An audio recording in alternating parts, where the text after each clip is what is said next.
Les vampires énergétiques, comment les affamer? Comment arriver à un stade où on n'a plus à s'en soucier, où on vit dans un état d'esprit, on vit dans une vie de tous les jours, où on a une énergie haute, on a une énergie saine qui fait que les vampires énergétiques n'ont pas d'intérêt à s'approcher de nous, n'ont pas envie de s'approcher de nous, ils n'ont rien à prendre. Comment arriver là? On va y venir dans cette vidéo. D'abord, qui sont les vampires énergétiques? Les vampires énergétiques, bon, il y a plusieurs termes là-dedans. Les vampires énergétiques, ce sont les personnes qui ne produisent pas assez d'énergie par eux-mêmes, ne se connectent pas assez avec la source et donc volent l'énergie des autres. Ça peut être par exemple des personnes âgées qui, sachant qu'elles sont en fin de vie, essaient de voler l'énergie de la force vitale d'une autre personne pour rester en vie. Ça peut être d'autres personnes également, par exemple dans le milieu du travail, ou des personnes qui ne savent pas comment gérer leur propre énergie, qui ne savent pas comment se recharger par eux-mêmes, donc ils volent l'énergie des autres. Généralement, c'est ça qu'on identifie en termes que de vampires énergétiques. Ceci dit, il y a aussi des âmes qui ne sont pas dans le corps, dans le monde physique.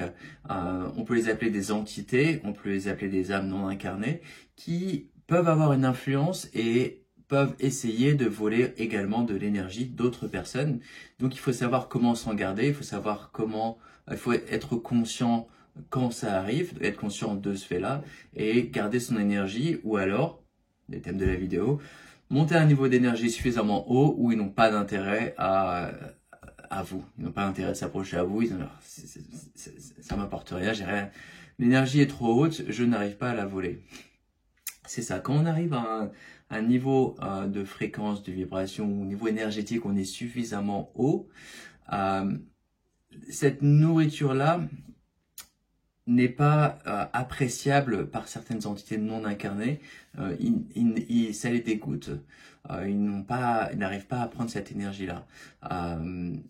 Ceci étant dit, donc on parle des entités là, mais en termes de vampires énergétiques, donc d'autres êtres humains qui peuvent essayer de voler votre énergie, ils peuvent essayer de le faire même si votre énergie est haute, et elle est haute, et elle est vôtre également.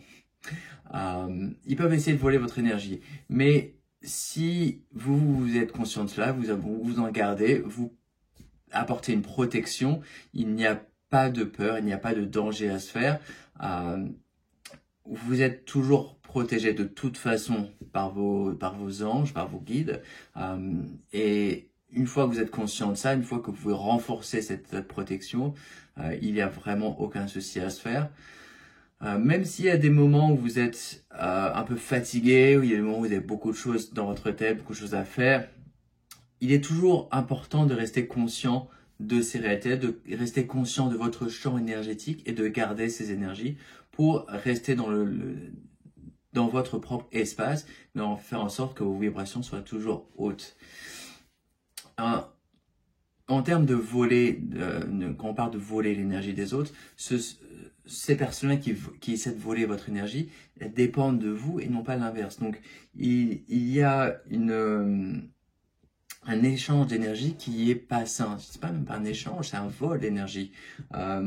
Même si vous pouvez essayer d'aider d'autres personnes, vous pouvez essayer d'aider des vampires énergétiques en essayant de les aider dans leur propre vie. Il y a même des personnes qui volontairement vont donner leur énergie à d'autres pour essayer de les aider dans leur propre chemin, pour essayer de les maintenir, même si parfois ils ne sont pas au courant de ce qu'ils font, ils ne sont pas au courant de comment, pourquoi, et qu'effectivement ils donnent de l'énergie. Mais ces choses-là, c'est un titre subtil, c'est pas comme nourrir quelqu'un avec un repas qu'on a préparé, c'est un point de vue énergétique, donc il faut être conscient de ces énergies qui peuvent interagir entre deux personnes. Il faut noter également que des entités ou des âmes non incarnées peuvent avoir peur de vous très facilement. C'est pas parce qu'ils volent votre énergie, c'est pas parce qu'ils essaient de prendre votre énergie qu'ils ont un statut supérieur à vous, qu'ils sont plus forts que vous. Au contraire, ils volent cette énergie puisqu'ils ne peuvent pas y avoir accès, ils ne peuvent pas aller prendre cette énergie directement d'autres sources. Donc, ils vont vers des personnes et siphonnent cette énergie-là. Comment faire quand ça arrive? Il ne faut pas avoir peur, bien sûr. Il faut se garder, il faut se protéger, créer un champ de protection autour de vous. Vous pouvez appeler des maîtres ascensionnés, vous pouvez appeler Jésus par exemple, il est très très efficace pour ça. Vous pouvez appeler des archanges, vous pouvez appeler l'archange Michael, extrêmement efficace pour se protéger d'autres énergies. Mais au final, ils ont peur de vous. Donc même par vous-même, vous n'avez pas besoin de demander à l'archange Michael par exemple, de venir ou demander à Jésus de venir et dire ah tiens, arrête-les, fais leur peur, etc. Vous pouvez faire ça également par vous-même, puisque vous avez une force qui est en vous, une force de souveraineté, une force de libre arbitre, de dire non, je n'accepte pas ça. Donc vous pouvez toujours vous protéger. Mais le thème de cette vidéo, c'est de rester à un niveau suffisamment élevé où les énergies, les entités ou les vampires énergétiques ne seraient pas intéressés à prendre votre énergie. Comment faire ça? Comment maintenir ces vibrations hautes et sans peur? Il suffit de manger sainement, de faire attention à ce que vous mangez. Plein de fruits et légumes bio, ça aide. Il faut faire de l'exercice. Vous pouvez ne pas en faire, ça ne va pas forcément vous porter grande atteinte, mais ça vous aidera beaucoup de faire de l'exercice, de faire de la marche, de courir, d'aller à la gym, etc. Ça vous aidera. De méditer. Quand vous méditez, je vous invite à faire la demande d'augmenter votre vibration, d'augmenter les énergies. Et quand vous faites ça, vous allez vous sentir porté, ça va beaucoup vous aider. Donc, d'augmenter votre taux vibratoire. Je vous invite également à régulièrement vous nettoyer avec de la sauge, qui est juste là, de la sauge, qui va nettoyer les énergies présentes, qui va vous aider à retirer ce qui n'est pas sain dans votre champ énergétique, ou même dans votre demeure, dans votre maison, nettoyer les pièces, c'est vraiment important. Également, j'y ai touché déjà, demander de l'aide des anges, demander de l'aide des archanges, des maîtres ascensionnés, demander de l'aide pour augmenter vos vibrations et vivez la vie de tous les jours avec bienveillance, avec gentillesse, avec joie, avec amour. Faites ces choix-là dans votre vie de tous les jours. Quand vous vous rendez compte que vous avez fait un choix basé sur la peur, c'est pas grave. Restez conscient de ce choix-là. Ah, j'ai fait ce choix-là, d'accord. Bon, c'était de la peur. La prochaine fois, je vais changer, je vais faire un choix différent. Je vais choisir d'être plus en confiance, d'avoir plus d'amour pour moi-même et de faire des décisions différentes. Donc, je vous invite également à supprimer la peur. C'est facile à dire, mais pas facile à faire. Mais c'est complètement possible dans chaque aspect de votre vie. Si vous avez une peur de ne pas avoir assez d'argent, peur de ne pas rencontrer la personne qu'il faut, peur de perdre la vie, toute une peur de la hauteur, de vertige, tout type de peur peut être adressé et guéri. Je vous invite à observer ces peurs et faire face à ces peurs et guérir ces peurs pour les outrepasser et les laisser derrière vous. Elles n'ont pas forcément besoin d'être dans votre réalité. Elles ont eu leur utilité dans le passé, mais il est possible d'effacer ces peurs-là, de les guérir, de les transmuter. C'est le bon mot, transmuter.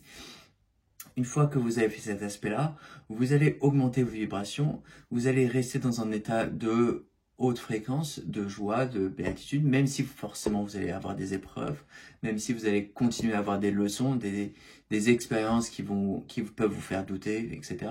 Je vous invite à rester dans la confiance, sans peur, d'augmenter vos vibrations, et en faisant cela, vous allez affamer ces vampires énergétiques, ces entités, n'auront pas d'intérêt à vous.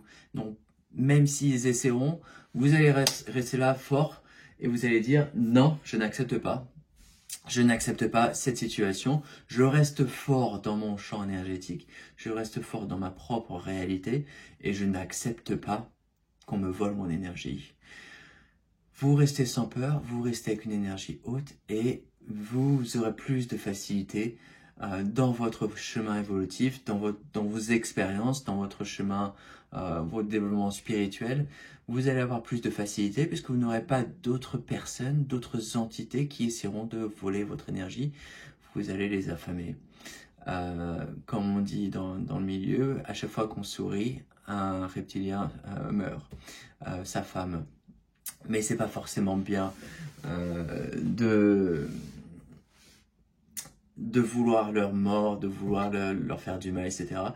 Du moment que vous restez haut en vibration, du moment que vous prenez soin de votre énergie, il n'y aura pas d'autres personnes qui essaieront de vous voler l'énergie. Même si elles peuvent essayer, je vous invite à rester fort. Protection, bouclier énergétique.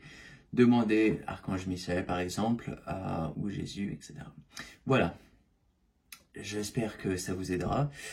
Forcément, on ne nous a pas appris ça à l'école, à renforcer notre champ énergétique, à augmenter nos vibrations, mais on y vient, les gens apprennent, voilà. Merci pour avoir regardé cette vidéo, je vous invite à partager, à vous abonner à la chaîne, d'autres vidéos à suivre, voilà, merci.